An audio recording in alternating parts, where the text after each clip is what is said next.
क्या आश्वासन मिला डीसी महोदय से मिलकर के? डीसी महोदय तो बोला ठीक है, हम संबंधित विभाग को हम रेफर कर देते हैं, जो भी काम होगा विधि सम्मत काम होगा, यही चीज़ आश्वासन बोला है। और सही में उस दिन का रात तो मैं भी तांबो चौक में थे, लगभग आपका 11:15 बजे तक वहाँ पर थे और महिला आराम से दाढ़ी बिछा कर थे, बैरिकेडिंग के अंदर पर एकदम आराम से थे। और बाकी हमारे पुरुष वर्ग तो नाच गान कर रहे थे तांबो चौक में। और सबसे मज़ेदार बात तो यही है कि पुलिस की तरफ से सुरक्षित किया गया है, आगे पीछे मैंने बैरिकेडिंग कर दिए गए, उस अंदर में हमारे लोग शांतिपूर्वक थे। तो प्रशासन तो मजबूर हो गए, भाई वहाँ से लोग को हटाना है, तो हटाना है। तो हम लोग को लगता है कि षड्यंत्र के तहत ही ये लोग के ऊपर मैंने पुलिस की तरफ से ही कार्रवाई शुरू हो गया, लाठीचार्ज वगैरह। उसके बाद ही ये लोग को हटाया गया। और दूसरा वीडियो में दिख रहा स्पष्ट रूप से, महिला पुलिस होते हुए पुरुष पुलिस ने महिला को टच कर रहा है, प्रताड़ित कर रहा है, ये तो बिल्कुल गलत बात है। उसके बाद हमारे लोगों को वहां से हटाना है, हटाने का बहाना में उन लोग को ले गया।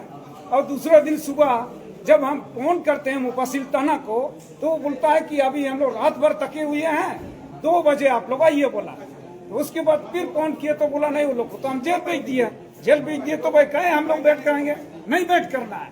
उसके बाद उसको डर पैदा हो गया, तो बार बार हम लोग को रिक्वेस्ट कर रहा था। तो इसीलिए कल हम लोग शाम को तांबो चौक में प्रशासन के साथ में बातचीत हुआ इस संदर्भ में, है ना। और ये तो बिल्कुल गलत बात है। और हमारे आदमी यहाँ का सादा सीधे होता है। प्रेस कॉन्फ्रेंस में आप लोगों को बुलाने के बाद आप लोगों के पास नहीं आया डीसी महोदय? हाँ, डीसी साहब को रिक्वेस्ट किया गया है। मानकी मुंडा दोनों महासचिव हमारे चंदन होनगर जी और मैं खुद जा करके हम लोग निवेदन किया कि काफी संख्या में है सामाजिक संगठन, आज कोई नेता नहीं है। आज तो हमारे सुखराम जी को भी बुलाया गया था, वो भी आज नेता नहीं है। मधुपुरा भी नेता नहीं है। और पूर्व हमारे स्पीकर देवेंद्र नाथ चंपी, वो भी नेता नहीं है। आज सामाजिक संगठन की ओर से ही आह्वान हुआ है और उसी ये में उसी के तहत हम लोग आज मिलने के लिए आए हैं यहाँ। तो फिर डीसी साहब ने जवाब दिया कि नहीं, आप कंप्रेसिंग हॉल में हम नहीं लेंगे, हम लेंगे तो चेंबर में ही ले सकते हैं। अच्छा, इसके 3 महीने पहले आप लोग खुद जानते हैं, मानकी मुंडा का जब भी बर्खास्त वाला लेटर आता है तो खुद वो चेंबर से बाहर निकलते हैं और मीडिया के सामने वो ज्ञापन लेता है और पूरा हाईलाइट करता है। तो आज तो क्यों पता नहीं क्या बात है, और डीसी साहब आज मना कर दिए हैं। ये तो स्पष्ट है और सब मीडिया बंधु लोग तो जानते हैं। आप लोगों का क्या स्टेप होगा? अगला यदि 24 घंटा का समय दिया गया है जिला प्रशासन को, अगर उनको रिहा नहीं करते हैं और नो एंट्री लागू नहीं करते हैं तो ये तो सामूहिक संगठन का निर्णय होगा और बहुत बड़ा आंदोलन होगा। और उसका जिम्मेवारी जिला प्रशासन होगा। पूरा कुलान बंदी, नाकाबंदी, आर्थिक नाकाबंदी सब होगा। पूरा आयरन और तो जाम कर दिया जाएगा। इसमें हम लोग किसी को मना नहीं कर सकते हैं। जोहार, मेरा नाम गणेश पाटिल हुआ, मानकी मुंडा संघ केंद्रीय अध्यक्ष, पुनः जोहार। जान जा रहे थे कि 100 से भी ज्यादा जो आंकड़ा है अभी लोग उससे रोड एक्सीडेंट से लोग मर रहे हैं। इसी संबंध में 27 तारीख के जो घटना है इसको बंद कराने के लिए, नॉन एंट्री को लागू कराने के लिए ग्रामीणों के द्वारा आयोजन किया गया था, लिखित आयोजन दिया गया था कि हम लोग अब यहाँ पर परिवहन मंत्री दीपक बिरुआ जी से जाकर के अपने दुख दर्द को हम लोग कहेंगे। लेकिन यहाँ पर परिवहन मंत्री जी आज उन लोग से मिलने से लिए इनकार कर दिया और यहाँ तक कि बात भी करने के लिए मुनासिब नहीं समझा। इन्होंने शांतिपूर्वक तरीके से चाईबासा तांबो चौक में धरना कर रहे थे। 10 बजे रात को घटना घटी और लाठी, डंडा, आंसू गैस छोड़ करके लोगों को लाठी से मारा गया और तितर बितर कर दिया गया। और कई एक लोग, उसमें बच्चे भी जख्मी हुए हैं और जवान भी जख्मी हुए हैं, महिला पुरुष सब जख्मी हुए हैं। इवन 12 वर्ष के बच्चे को भी जेल भेज दिया गया और जो गर्भवती महिला है उसके साथ भी दुर्व्यवहार हुआ। इतनी अमानवीय घटनाएं घटा है, इसको लेके सभी सामाजिक संगठन मानकी मुंडा संघ, आदिवासी हो समाज महासभा और सेवानिवृत्त संघ और बहुत सारे सामाजिक संगठन के लोग आज डीसी से उस लाठीचार्ज के विरोध में और नो एंट्री को कैसे लागू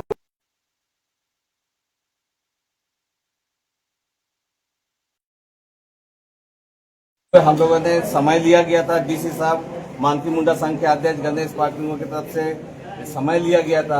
जब यहाँ पर आया तो डीसी जो चाईबासा के डीसी का वो कह रहे थे कि हम कॉन्फ्रेंस हॉल में नहीं लेंगे, कॉन्फ्रेंस हॉल माने कोई मांग पत्र लेने का जगह नहीं है। अब हमारा चेंबर में आए, हम लोग उनका चेंबर में भी गए, चूंकि पब्लिक का मामला है, हम लोग उसके चेंबर में भी गए। चेंबर में जाने के बाद में उनका जो व्यवहार था एक जिला का अधिकारी के हैसियत से शोभा नहीं देता है। इतनी उसकी जो व्यवहार था बिल्कुल ही माने नकारात्मक व्यवहार था। इतने सारे जनप्रतिनिधि हुआ, डिप्टी स्पीकर यहाँ पर पूर्व डिप्टी स्पीकर है, पूर्व मुख्यमंत्री है, मानकी मुंडा संघ के जिला अध्यक्ष हैं और सामाजिक संगठन के बहुत सारे लोग हैं। इतने प्रतिष्ठित लोग होने के बावजूद भी जो उनका रवैया है बिल्कुल प्रो पीपुल नहीं है, बिल्कुल ये जनता के प्रति उसके पास में कोई भी दर्द नहीं है। यही वजह है कि आज जो घटनाएं घटी है 27 तारीख को, यही नकारात्मक रवैया प्रशासन का होने की वजह से ये घटना घटा है। हम लोगों ने पूछा था 2 साल पहले लिखित दिया था यहाँ पर कि हम लोग नो एंट्री लागू करेंगे, नहीं होने की वजह से आज ये घटना घटा है। उसके पास में क्या कार्रवाई कर रहे हैं इस संबंध में कोई डी साहब का भी, एसपी साहब का भी इस पर कोई भी कार्रवाई नहीं होने की वजह से आज ये भगवान भरोसे छोड़ दिया गया यहाँ के लोगों को। हम जनप्रतिनिधि है और इवन इन्होंने ये बोला है कि भाई नेता लोग तो यहाँ पर ऐसे ही आ जाता है, कैमरा देख करके लोगों को वहाँ पर उनका आवाज ऊपर हो जाता है। नेता का मतलब क्या है? नेता है तब ये देश आजाद हुआ है, नेता है तब ये झारखंड बना है। नेता नहीं होता तो झारखंड में नहीं बनता, नेता नहीं होता तो इस देश भी आजाद नहीं होता। नेता को एक जिला अधिकारी के द्वारा इस प्रकार नेता को गाली देना ये घोर आपत्तिजनक है। इवन बोलता है कि उसका जो लक्ष्य था मीडिया को बुला के लाया गया है, प्रभावित करके लाया गया, मीडिया के ऊपर में भी आरोप लगाना, ये लोकतंत्र के ऊपर में अंगुली उठाना और लोकतंत्र के चौथा स्तंभ है उसकी गरिमा को गिराने वाला बात है। और ये अधिकारी बिल्कुल ये जनप्रतिनिधि के सेवक लायक नहीं है। ये चाहता है कि हम यहाँ का मालिक हो गए हैं। ये जो पिछले बार भी देखे होंगे जो मानती मुंडा संघ का द्वारा जिस प्रकार से व्यवहार किया गया, आज उसकी जो करतूत है उस साफ झलक दिखाई दे रहा है।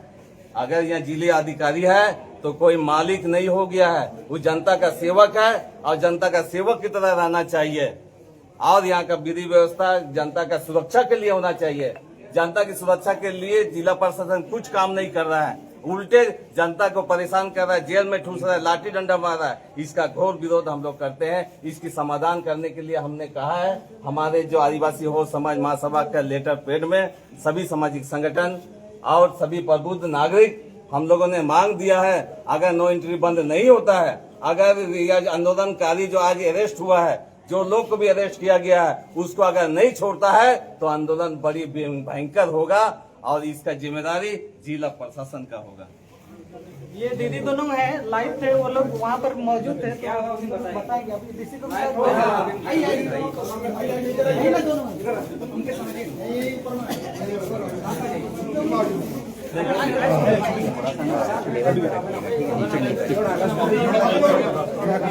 को भी आना दीजिए। क्या नाम हुआ मैडम आपका? नाम बता दीजिए अपना। जोहार, मेरा नाम सुशीला बोदरा, मैं ग्राम तामड़बाग से। क्या घटना घटी थी उस दिन? उस दिन हम लोग 10 बजे से उस दिन 27 तारीख को हम लोग 10 बजे से वहाँ में शांतिपूर्वक धरना के लिए सभी गांव के लोग हम लोग वहाँ पहुँचे। लेकिन प्रशासन की ओर से हम लोग को दबाव दिया जा रहा था कि आगे नहीं बढ़ना है। लेकिन हम लोग उन लोगों का बात को रखते हुए हम लोग इत्मीनान से वहाँ में लिपस्टिक चौक में हम लोग वहाँ खड़े हो गए, अपने बातों को हम लोगों ने रखा और प्रेस वालों से हम लोग को उस दिन बात हुआ कि हम लोग आप लोग किस लिए यहाँ आए हैं। तो हम लोगों ने कहा जो हर दिन एक्सीडेंट हो रहा है, नो एंट्री जो दिन में चल रहा है उसको बंद होना चाहिए। हम लोग का एक ही मांग है, पहले जिस तरह से रात को चल रहा था वो रात में ही चले, दिन में बंद होना चाहिए। जिसके कारण जो हम लोग को दिन में आए दिन बच्चों को स्कूल जाने के लिए, हम लोग को सब्जी मार्केट या तांबो चौक से राशन लेने के लिए भी हम लोग को बहुत दिक्कत हो रहा था। तो हम लोग इसलिए इसमें हम लोग शामिल हुए और ये बात हम लोग वहाँ रखे कि नो एंट्री जो रात में चल रहा था उसी तरह चलना चाहिए। घटना क्या कैसे घटी? घटना जब हम लोग वहाँ में मेरी बात SDO से हुई तो वहाँ में एक दादा थे, उन लोगों ने कहा कि हमारे जो यहाँ में जितने भी लोग पब्लिक है इनकी तरफ से ये दीदी बात रखेगी। तो उन लोगों के पास मैं गई और मैंने ये बात रखा। उन लोगों ने कहा कि आपकी मांग क्या है। तो मैंने कहा कि हम लोगों की मांग है कि जो पहले जिस तरह से गाड़ी रात में चलती थी उसी तरह से चलना चाहिए। ये जो दिन भर चल रहा है ये बंद होना चाहिए गाड़ी चलना। तो उन लोगों ने कहा कि मैं 2 घंटा ही बंद कर सकता हूँ, नहीं 2 दिन ही गाड़ी को मैं बंद करवा सकता हूँ, उससे ज़्यादा नहीं। मेरे से ऊपर और भी लोग हैं, मुझे उनके साथ बात करना होगा, इसके बाद ही मैं कुछ कह सकता हूँ। तो आप लोग अभी ज्ञापन सौंपिए और ज्ञापन सौंपिए, फिर इसके बाद हम लोग आगे की बात करते हैं। तो फिर हम लोगों मैंने कहा कि मेरे भी और भी साथी हैं, मैं उन लोगों के बीच अपनी ये बात को मैं पहुँचाऊँगी और फिर हम लोग डिस्कस करके मैं आपको बताऊँगी। इतने में वहाँ से उन लोगों ने माइक में कहा कि 10 मिनट का टाइम दिया जा रहा है, आप लोगों को ज्ञापन सौंपिए, अन्यथा कानूनी कार्रवाई किया जाएगा। तो तुरंत 10 मिनट में घड़ी पहनी हुई थी, 11 बजने में 10 मिनट बाकी था, लेकिन वो 11 बजने में 5 मिनट बाकी था। उसी समय वहाँ जो चेक पोस्ट लगा हुआ था वो चीज़ हटाया गया और वहाँ में हम लोगों ने खाना सब्जी सारा चीज़ जो बना के रखे थे वो लोग वहाँ विसिल मारा गया, सब एक साइड हो गया प्रशासन। फिर प्रशासन एक साइड में हो गए। तो हम लोगों ने कहा अरे ये क्या हो रहा है, जरूर उन लोगों की तरफ से कुछ ना कुछ होगा, हम लोग को तैयार होना होगा। हम लोग को ज्ञापन सौंपना चाहिए, नहीं सौंपना चाहिए, क्या करना चाहिए। और भी भाई लोगों से हम लोगों ने बात, इतने में वो लोग चेक पोस्ट हटाया, आगे आए, हमारा खाना को पूरा तहस नहस कर दिया। और हम लोगों ने वहाँ चावल रखा, सब्जी जो रखा था सारा चीज फेंक दिया गया और हम लोग का डेगची बर्तन जो था सारा को तोड़ फोड़ किया। उतने में ही वहाँ से आदेश आए, चार्ज बोल करके ये आदेश आए। इतना में लाठी चार्ज शुरू हो गया और जो वहाँ महिलाएं बैठी थी उन लोगों को पकड़ करके उठाया गया और डंडा से उन लोगों को इस तरह से मारा गया। मैडम कितने लोग घायल हुए? हाँ, घायल कितने हुए टोटल मैं ऐसा नहीं बता सकती, लेकिन इसमें हमारे लोग भी घायल हुए हैं। बहुत गहरी तरह से हाथ में लगा है और पैर में लगा है। कितने लोग घायल हुए? मेरे अनुसार से तो 25-30 से तो ज्यादा ही हुए हैं, क्योंकि इसमें जो महिलाएं हैं, महिलाओं को किसी को मैडम बैरिकेडिंग कौन तोड़ती है? प्रशासन की ओर से, प्रशासन की ओर से ये हुआ। और प्रशासन की ओर से उधर से पहले डंडा फेंका गया, इस तरह से हम लोग उधर से आया, पहले डंडा फेंका गया तो अरे हम लोग ये कहाँ से आए, फिर उधर से लगातार 2, 4, 5 डंडा फेंका गया प्रशासन की ओर, उधर से नहीं, बाहर में इधर इस तरफ तो टाटा कॉलेज जो रोड में था उस तरफ प्रशासन खड़ी थी, प्रशासन की ओर से ही पहले डंडा फेंका गया। फिर महिलाओं को मारना शुरू हुआ, फिर महिला एक साइड फिर हुई, पुरुष बीच में थे, महिलाओं को हटा करके पुरुष को जिस तरह हम लोग जो बांदी मारते हैं उस तरह से उन लोगों को मारना शुरू किया। 2 हाथ से डंडा को खूब जोर, जितना ताकत है उनके पास उतना ताकत लगा करके उन लोगों ने मारना शुरू किया। तब हमारे लोग भड़के, तब हमारी ओर से भी उनका जवाब दिया गया था। मस्कल भी लाइव कर रहा था शायद, आप बता रहे हैं? जी हाँ, मस्कल भी लाइव कर रहा था, उनका भी शायद फोन उनको सब बहुत बहुत धन्यवाद सभी पत्रकार भाइयों का। आगे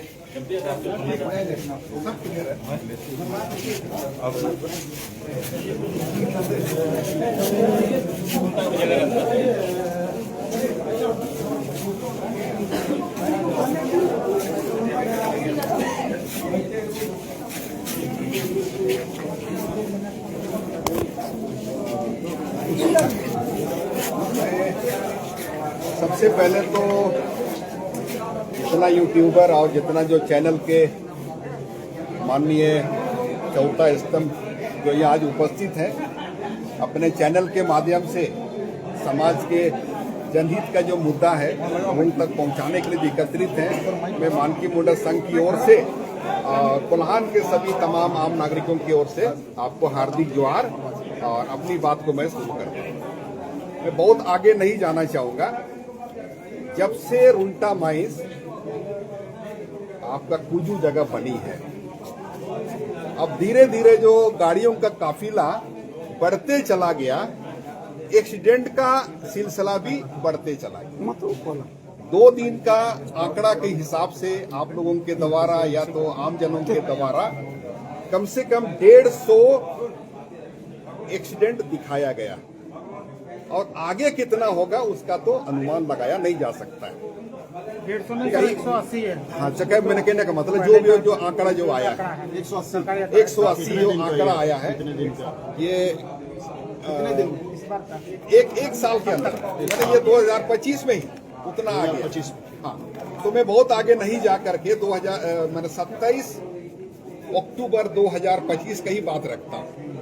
ये बहुत पहले ही पूर्व नियोजित कार्यक्रम के मुताबिक माननीय परिवहन मंत्री दीपक बिरुआ जी का आवास अनिश्चित काल तक घेरने की बात आई। चूंकि राज्य के वो मंत्री हैं, कैबिनेट मंत्री हैं, उसको रोकने के क्रम में उन लोग सबसे पहले अभी जो 163 धारा लगा करके 200 मीटर के दायरे में किसी को सामने नहीं आने का एक आह्वान हो चुका था। तो उसके पहले 25 तारीख को हमारे 4 सामाजिक संगठन के कद्दावर नेताओं को हिरासत में लिया गया। हिरासत में लेने के बाद ही लोगों का गुस्सा 27 तारीख का जो हमारा जन आंदोलन जो कार्यक्रम था उसके प्रति और नकारात्मक सोच बढ़ गया कि हमें कुछ ना कुछ करना है अपने लोगों को बचाव के लिए। एक तो नो एंट्री लागू कीजिए, या तो जो 4 व्यक्ति को आपने अंदर किया है, गिरफ्तार किया है, उनको बिना शर्त रिहा करें। और जो भी दिन भर में गतिविधि हुई आपने सामने सुना, इसमें कोई दो मत नहीं है। मैं कल की बात बताता हूं। 27 से 28 तक धरना स्थल में हमारे लोग मौजूद थे। कल जैसे जैसे मैंने सांझ होने लगा, सबसे पहले तो मुफस्सिल थाना के बड़ा बाबू हम लोग को बुलाने का काम किया। जब हम लोग जाना चाहे तो उन्होंने कहा मैं रात में बहुत रात तक जागा था, इसलिए मैं 2 बजे के बाद आप लोग से मिलूंगा। 2 बजे आते आते हम लोग को जानकारी मिली कि जितने लोग को गिरफ्तार किया गया था, मैंने हिरासत में ली गई थी, महिला और पुरुष को, सबको तो जेल भेज दिया गया। अब हम लोग ने तय किया कि अब हम लोग मुफस्सिल थाना नहीं जाएंगे। मैं आदेश महोदय को कहा आप सबसे पहले एसडीपीओ को फोन लगाइए और एसडीओ को फोन लगाइए या एसपी महोदय को फोन लगाइए। तब हम लोग 2 व्यक्ति और हम लोग 3 व्यक्ति यहाँ पर खड़े हैं, अमृत माझी और माननीय गणेश पाठ पिंगुआ जी में चंदन होनागा तामो चौक आए। वहां पर पब्लिक नहीं थी, चारों तरफ पुलिस की गाड़ी और पुलिस ही मौजूद था। उसी समय इन लोग एक हिसाब से कहा जाए दहशत फैलाने के लिए जो क्या बोलते हैं उसको फ्लैग मार्च हो रहा था, आगे आगे सायरन बज रही थी।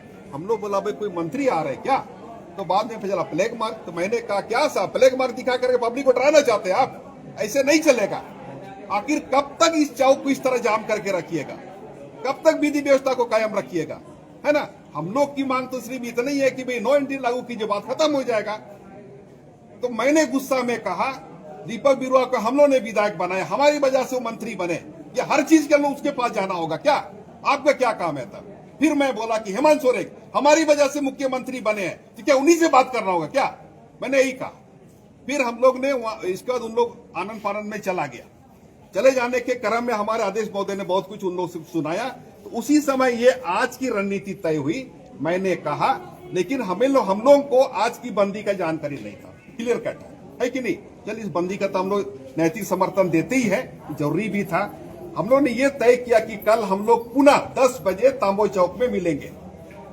सभी सामाजिक संगठनों को हम लोग तांबो चौक में बुलाएंगे और किसी का चेंबर में नहीं जाकर के डीसी महोदय हुआ है ना, कहने का मतलब पूरा जिला के प्रशासन को हम लोग तांबो चौक में बुला करके ओपनली हम लोग इस पर डिस्कस करेंगे और हम लोग किसी न किसी रूप में नो एंट्री लागू कराने का हम लोग प्रयास करेंगे। उसी समय पता चला कि भाई अभी तो कल तो बंदी है, तो फिर हमारे आदेश महोदय डीसी साहब से बात की, उन्होंने कहा मैं कल 11 बजे आप लोग से मिलूंगा। तो सामाजिक संगठन को यह कहना था कि हम उनके आवास में चैम्बर में क्यों जाए, है ना, नहीं जाना चाहिए, अब नहीं जाना चाहिए, जाना चाहिए, नहीं जाना चाहिए, नहीं जाना, इस तरह का मैंने तर्क वितर्क होने के बाद सभी लोग जो आज यहाँ एकत्रित थे, हमारे माननीय पूर्व मुख्यमंत्री मधु कोड़ा जी भी आया, देवेंद्र नाथ चंपिया जी भी आया, तब यह तय हुआ कि नहीं, इतने सारे महिला पुरुष यहाँ जो आज एकत्रित हुए हैं एक ही मुद्दा को लेकर के, हम लोग एक ज्ञापन बना करके माननीय उपायुक्त महोदय से मिलने जाना चाहिए।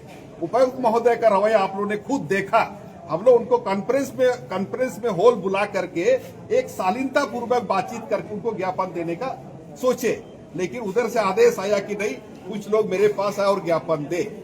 और धर्म संकट हम लोग 2 आदमी गए, हम लोगों ने साहब से कहा कि नहीं, इतने सारे लोग आए, सज्जन लोग आए हैं, महिला पुरुष आई है, तो आप वही जाइए तो अच्छा हो। तो बाद में उन्हें यह तय हुआ कि सभी लोग मेरे चेंबर में, दोनों दरवाजा को मैं खोल देता हूँ, जितने लोग आप अंदर आ सकते हैं। इसके बाद जो कुछ हुआ वहां पर, आप वहां पर साक्षात उपस्थित था, यही एक घटनाक्रम है। लेकिन इतना तो बिल्कुल सही है कि यदि नो एंट्री लागू नहीं होगा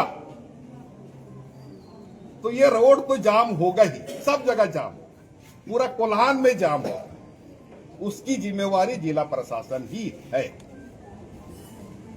इसी के साथ मैं अपनी बात को विराम करता हूं। आप लोगों को धन्यवाद।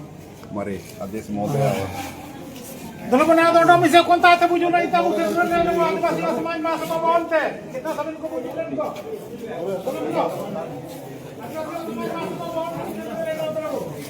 जमा करो ये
नाप मिल रही है जो कि डीसी ऑफिस, जो कि कलेक्टर को ज्ञापन माहिती अटैक में